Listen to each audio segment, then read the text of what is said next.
Bonjour à toutes et à tous, et ravi de vous retrouver avec Antoine pour notre podcast d'Itoro. Donc, comme tous les 15 jours, avec cette semaine, donc trois sujets très importants, hein. D'abord, l'inflation américaine qui repart à la hausse. On va voir ça dans le détail. Est-ce que c'est dangereux? Que va faire la Réserve fédérale américaine? Deuxième grand sujet, on a eu les indicateurs des directeurs d'achat donc qui montrent où va aller la croissance mondiale demain.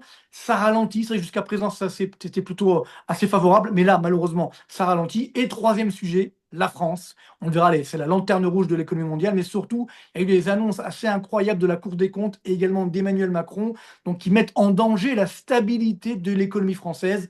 On va voir ça dans le détail. Oui, alors Marc, effectivement, on va démarrer par l'inflation, comme tu l'as dit. On a une inflation, des chiffres qui sont ressortis la semaine dernière. Autant les chiffres, l'indice des prix à la consommation que l'indice des prix à la production sont en hausse aux États-Unis. Tout à fait. Alors, je vous ai fait quelques petits slides pour bien vous montrer Hmm. ça, parce que c'est important de visualiser effectivement ce qui est en train de se passer outre-Atlantique. C'est vrai que beaucoup de mes confrères disaient, ça y est, l'inflation est vaincue, tout va bien dans le meilleur des mondes. Eh bien non, hein, je n'ai pas arrêté de le dire, et ici même notamment avec vous, qu'effectivement l'inflation américaine continue d'augmenter. Donc là, on le voit le mois dernier, ça y est, le glissement annuel est repassé à 3%. Donc c'est bon, c'est pas dramatique, on n'est pas sur des niveaux de 9 ou 10% comme il y avait au sommet, mais néanmoins, on voit bien que c'est en train de redémarrer nettement. C'est la courbe bleue sur ce graphique. Et regardez, la courbe rouge, c'est l'augmentation au moins le mois. Et au cours des 3 derniers mois, l'inflation américaine a augmenté de quasiment 1%, ce qui est énorme en 3 mois. Ce qui veut dire que depuis le début janvier 2021 jusqu'à janvier 2025, regardez bien ce chiffre, 21,4% d'augmentation des prix à la consommation aux États-Unis. Donc c'est la courbe rouge. Donc ça montre bien que l'inflation américaine, elle est toujours très très forte. Alors, pour ne rien arranger, on a également eu les indicateurs avancés de l'inflation, ce qu'on appelle les prix à la production, donc ce que payent les entreprises, si vous préférez. Donc ça montre où va aller l'inflation demain. Donc ici, on voit l'inflation américaine, c'est la courbe bleue, et l'inflation donc des prix à la production, c'est la courbe rouge. Donc encore une fois, indicateur avancé. Regardez bien ce chiffre, on est quasiment à 4% d'inflation sur les prix à la production. On était à zéro il y a encore quelques trimestres. Donc là, ça monte très nettement, et donc ça veut dire que l'inflation américaine va se stabiliser au moins à 3%, voire au-dessus des 3%. Vous voyez qu'on est largement donc au-dessus de l'objectif de la Réserve fédérale américaine. C'est le graphique page suivante, voilà exactement. Je vous rappelle que la Réserve fédérale américaine a un objectif d'inflation autour des 2%. Eh bien, on voit ici qu'on est donc à 3%. Et même si on prend hors énergie et produits alimentaires, on est même au-dessus des 3%. Donc, ce qui veut dire que là, évidemment, l'inflation est toujours là, est toujours forte. Ce qui veut dire que la Réserve fédérale américaine, qui a baissé les taux d'intérêt, on peut le dire assez fortement tout de même, elle devrait maintenant se calmer. Elle n'a plus les moyens de pouvoir donc baisser encore les taux d'intérêt parce que justement il y a de l'inflation qui est au-dessus de son objectif. Et si on regarde autre indicateur avancé donc de l'inflation, c'est le marché du travail, hein, le taux de chômage qui est reparti encore à la baisse au mois de janvier. On est à 4% de taux de chômage. C'est le graphique, la courbe bleue ici même. Et parallèlement, l'augmentation des salaires est supérieure à 4% sur un an. Donc on aimerait bien voir ça en France. Enfin, toujours est-il qu'aux États-Unis, on a une augmentation de salaire qui est forte, le chômage de plein emploi, les prix à la production qui augmentent, donc l'inflation va rester élevée. Donc ça, c'est l'événement important, c'est que la Réserve fédérale américaine ne pourra pas continuer de baisser les taux d'intérêt. Donc, on va maintenir le statu quo durablement. Donc, pour ceux qui comptaient sur cette baisse des taux d'intérêt pour profiter d'un mouvement de hausse des marchés boursiers, soyez extrêmement prudents. Alors, c'est pas dramatique, encore une fois, l'inflation à 3%, c'est pas, il n'y a pas péril dans la demeure. Mais néanmoins, ça montre bien qu'on ne pourra pas compter sur de nouvelles baisses des taux d'intérêt de la Réserve fédérale américaine au cours des prochains mois. Oui, alors effectivement, donc on a vu hein, l'inflation qui remonte aux États-Unis, les salaires également. Et en revanche, quand on regarde les indicateurs avancés de la croissance, les PMI, eh bien, on voit que finalement, on a plutôt un ralentissement, notamment au niveau global. Ah oui, ça, c'est vrai que c'est un petit peu la mauvaise surprise du mois dernier. Jusqu'à présent, on s'était habitué à des bons indicateurs des directeurs d'achat au niveau mondial, hein. Là, on a sur la courbe bleue ici l'indicateur donc du JP Morgan, composite monde, ça veut dire tout secteur confondu pour le monde entier, et donc ça rebaisse à 51,8. Vous connaissez la règle, hein, il y a la barre à 50, au-dessus c'est la croissance, en deçà c'est la baisse de l'activité. Donc là, pour l'instant, il n'y a toujours pas de baisse de l'activité au niveau mondial, fort heureusement, mais néanmoins, regardez bien, la croissance mondiale, qui est autour des 3% actuellement, elle pourrait repasser vers les 2,5%. Là aussi, il n'y a pas de péril en la demeure, mais néanmoins, ça montre bien qu'on a une situation de ralentissement de l'économie mondiale. Alors, d'où vient ce ralentissement? Là aussi, autre mauvaise surprise, eh bien de la locomotive d'antan, j'ai envie de dire, c'est-à-dire la Chine. C'est vrai que la Chine, depuis, on va dire, l'après-coronavirus, n'arrive toujours pas à retrouver le chemin de la croissance forte. Et on le voit ici. Donc là, c'est l'indicateur dans les services, c'est en vert, dans l'industrie, c'est en rouge. Donc ça, c'est en Chine. Donc on a une petite croissance chinoise. Bon, elle a un petit peu augmenté le trimestre dernier. C'était un petit peu bizarre d'ailleurs. Mais bon, on sait très bien que les statistiques chinoises ne sont pas parmi les meilleures du monde, hein, les plus fiables. Mais nous, en France, on fait pareil, hein. Donc on ne va pas se moquer des Chinois. Toujours est-il qu'on voit bien qu'on a un ralentissement de cette croissance chinoise. Donc ça sera autour des 4,5-5%. Donc pour la Chine, ce n'est pas suffisant. Ça veut dire que la Chine continue de souffrir. Alors évidemment, il y a pire. Donc là, je vous ai fait un petit tableau avec la synthèse des principaux pays qui publient les indicateurs des directeurs d'achat, donc composite, tous secteurs confondus. On a donc, on le voit, numéro 1, Arabie Saoudite, numéro 2, l'Inde, Émirats Arabes Unis, la Russie qui reste également sur une croissance forte, l'Espagne, États-Unis, ça ralentit, mais ça reste pour l'instant globalement au-dessus des 52,5, donc c'est pas mal. L'Irlande, le monde, donc là, voyez, on vient de le voir. La Chine, on est à 51,1, donc ça reste quand même assez mauvais. Puis après, voilà, le Japon, Australie, Royaume-Uni, Allemagne, zone euro. Et après, les pays en récession, il n'y en a pas beaucoup. Il n'y a que 4 pays en récession: l'Italie, le Canada, le Brésil et malheureusement la France. Mm. Pour le quatrième mois consécutif, la France est la lanterne rouge de l'économie mondiale. C'est triste, hein. C'est vrai que si on regarde sur une année, depuis janvier 2024, la France a été 6 fois lanterne rouge de l'économie mondiale au regard des indicateurs des directeurs d'achat. Et là, ça continue pour le mois de janvier 2025.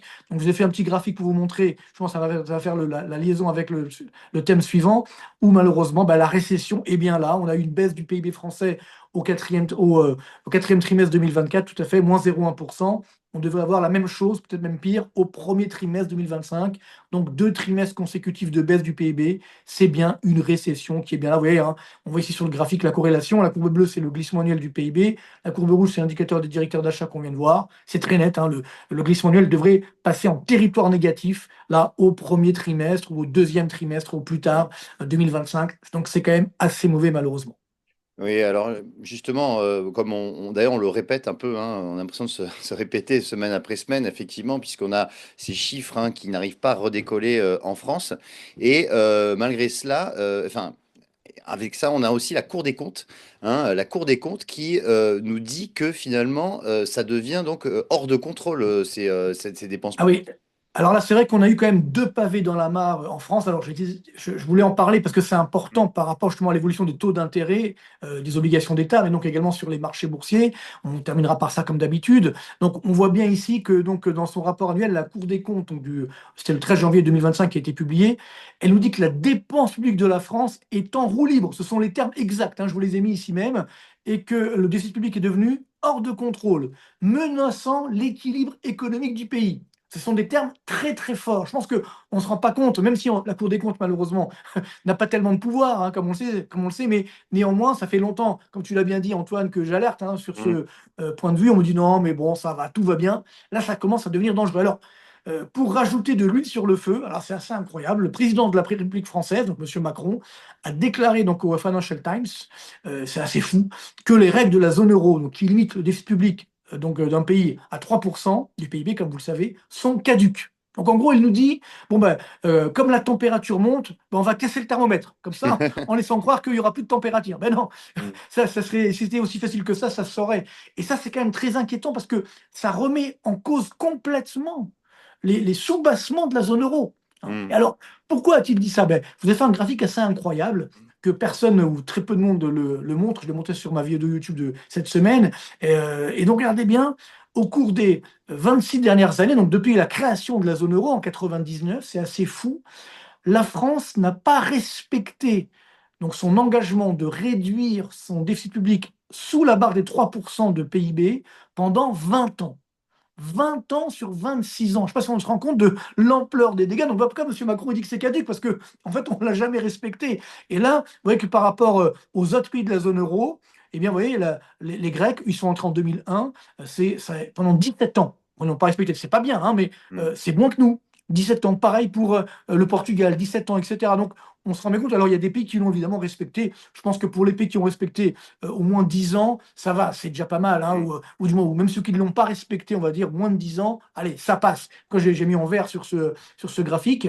Donc, on voit bien que pour les autres, c'est quand même pas sérieux. Et surtout, pour la France, ça fait vraiment des ordres. Alors, j'ai rajouté un autre graphique Mm. assez incroyable. On peut Ça, dire c'est juste, donc le pardon, premier. excuse-moi Oui, de te couper, on peut dire que c'est quand même les pays du vas-y. sud de l'Europe qui ne respectent pas en partie le déficit, si on Tu as peut raison. faire. Alors, est-ce que la France est le Mm. sud de l'Europe? Oui, alors, C'est la ouais, ouais, grande question. c'est sûr. C'est la grande question. Mais Non, ce qu'il faut savoir, c'est que. c'est- Non, dans mais tu ces as raison. cas-là, Mais on peut se considérer sud de l'Europe. voilà, non, mais encore une fois, ce qu'il faut savoir, c'est que sur les dernières années, justement, les pays du sud de l'Europe, et bien notamment la Grèce, le Portugal, l'Espagne, voire l'Italie, sont en train de respecter ces Mm. objectifs. Oui, Le actuellement. drame, c'est que nous, aujourd'hui, la France, on est quasiment le seul pays de la zone euro qui ne respecte plus ces objectifs. Mm. Donc, tu vois, c'est ça qui est dangereux. C'est-à-dire que avant, on se moquait justement des pays du Sud, on Oui, les tout appelait à les fait. pays du Club Med, etc. On voit même que les pays du Sud, eux-mêmes ont compris, ont fait des efforts, alors que nous, on continue de déraper. C'est ça qui est très dangereux. Alors, je vous ai fait un petit graphique supplémentaire pour voir le deuxième critère, Alors, sur de la réserve, de la BCE. De la zone euro, enfin c'était pas ce que je voulais montrer, mais c'est pas grave, il a sauté, j'ai l'impression. C'était le graphique de la dette publique, c'est pas grave, où là vous savez que la dette publique, elle a été respectée, donc c'est une barre à 60%. Allez Antoine, combien de fois la France a respecté son critère de dette publique par rapport au PIB mm, depuis 26 ans? je dirais deux fois. Ah oui, parce que tu as vu le graphique. Effectivement, ah, tu triches, attention. Effectivement, Deux fois en deux 26 ans. fois en 2000 et 2001, Mm. et c'était seulement 59,7% et 59,3%. Parce qu'on se rend compte, c'est-à-dire que on était juste à la frontière des 60%, 2 ans sur 26 ans. Ce Mm. n'est pas sérieux. Et alors, dernier graphique, effectivement, sur ce thème, on voit ici que le ratio donc, de dette publique par rapport au PIB, tiens-toi bien là aussi, où est-ce que ça a le plus augmenté dans la zone euro de 99 à aujourd'hui? En France. 55 points de plus. Mm. Donc, tu comprends, ce n'est plus tenable. Et alors, le pire, c'est que le président de la République française, il vous dit en plus, bon, bah, ça compte pas tout ça. Hein, Mm. franchement, moi, je trouve que c'est très dangereux Mm. pour l'avenir de la France, bien sûr, mais l'avenir de la zone euro. Parce que Mm. si, effectivement, un pays comme la France nous dit, bon, les critères, ça ne sert plus à rien, qu'est-ce qui va tenir la zone euro? Tu vois, donc c'est ça qui est très dangereux. Mm. Donc ça veut dire que l'euro va continuer de baisser, évidemment, et que même la zone euro, en tant que telle, est en danger. Alors, je vous ai fait un petit rappel, parce que là, évidemment, dans ce contexte-là, donc, on ne respecte pas les critères de déficit public, ni de dette publique. Là, on a le problème de la retraite qui va malheureusement encore déraper hein, sur le financement donc, de ce déficit des retraites. On va avoir un trou des retraites qui va exploser. Donc, normalement, si on était dans un monde normal, on devrait évidemment dégrader la note de la France. Voilà. Donc, calendrier des notations. Le 14 mars, c'est Fitch. Là, je pense qu'il y aura une dégradation. Le 11 avril, Moody's. Et le 28 février, donc la semaine prochaine, Standard Poor's. Peut-être qu'il pourra passer en perspective négative, mais néanmoins, on voit bien que c'est une situation très dangereuse. Soyons extrêmement prudents. Dégradation quasiment inévitable, et donc les taux d'intérêt des obligations d'État qui sont en train d'augmenter. Là, on est à 3,2% au moment où je vous parle. Ça va continuer d'augmenter malheureusement. Mm. Oui, effectivement, on voit que les taux augmentent, hein, les taux à 10 ans français en Europe augmentent. Et aussi, ce qu'on voit, c'est que les marchés augmentent aussi, les marchés montent. On a effectivement aussi des résultats d'entreprise hein, qui ont été plutôt bons dans l'ensemble, il faut le reconnaître. Mais on sent qu'il y a un détachement du marché qui prend. Ce qui est assez frappant, c'est aux États-Unis. C'est-à-dire que quand Donald Trump annonce maintenant des nouveaux droits de douane, c'est un catalyseur haussier pour les marchés. Donc on voit qu'il y a quand même quelque chose qui tourne pas rond actuellement et c'est quand même assez dangereux. Alors, effectivement, on est sur des hausses, mais comme on le disait précédemment, potentiellement, on a fait la hausse de l'année. Potentiellement, évidemment, on va pas se. Voilà. Voilà. Mais en Alors, tout cas, ce qui est sûr, c'est qu'à court terme, il peut y avoir une correction. Et ce qui a déjà eu lieu aujourd'hui, parce que aujourd'hui, on est le mercredi 19 février, et on a aujourd'hui la première correction, vraie correction sur les marchés qui perdent 1%. oui, tout à fait, mais surtout, n'oublie pas deux choses, c'est que sur les marchés boursiers, bon, il y a toujours ce cash qui est là, cette liquidité qui Oui, est oui. énorme, donc qui abonde en permanence sur les marchés boursiers, parce que on ne sait pas trop où aller. Hein. Donc, je l'évoquais il y a quelques semaines, comme l'or continue de battre des records historiques, ça veut dire que les investisseurs se disent, bon, il y a les marchés boursiers parce qu'il y a du cash, mais l'or quand même, une poire pour la soif. Donc, ça veut dire que si l'or monte, c'est-à-dire que les investisseurs ne sont pas complètement confiants sur l'évolution des marchés boursiers. Alors, il peut avoir une bonne nouvelle, ça serait une paix entre la Russie Mm. et l'Ukraine, évidemment, ça serait bon pour les marchés boursiers. Mais on voit que le dindon de la farce, ça risque d'être l'Europe. On voit ce qui est en train de se passer aujourd'hui en Europe. Et quand on annonce justement des nouvelles comme ça en disant bon, ben, les 3%, c'est pas important, etc., c'est très dangereux pour la crédibilité de la zone euro.